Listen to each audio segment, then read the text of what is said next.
মঙ্গলে কি প্রাণের অস্তিত্ব ছিল? এই রহস্যের সন্ধানে নেমে ফের ক্ষীণ আশার আলো দেখছেন বিজ্ঞানীরা। লাল গ্রহের বুকে কোনো এককালে হয়তো জলের স্রোত বয়ে গিয়েছিল। এই সম্ভাবনার কথা উঠে এসেছে মার্স রোভার কিউরিওসিটির অনুসন্ধানে।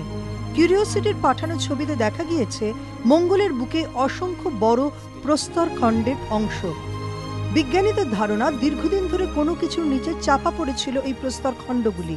নাসার জেট প্রপালশন ল্যাবরেটরির বিজ্ঞানী রেবেকা উইলিয়ামস জানিয়েছেন পাথরগুলি আকারে যথেষ্ট বড় ও ভারী। হাওয়ার পক্ষে তা উড়িয়ে নিয়ে যাওয়া অসম্ভব। কেবলমাত্র তার উপর দিয়ে প্রবল জলস্রোত বয়ে গেলেই প্রস্তর খণ্ডের এই চেহারা হওয়া সম্ভব। সম্ভবত জলের আঘাতেই এই আকার পেয়েছে প্রস্তর খণ্ডগুলি। তাই বর্তমানে মঙ্গল পৃষ্ঠকে রুক্ষ ধুধু প্রান্তরের মতো লাগলেও হয়তো কোনো এক সময় মঙ্গলে জল ছিল।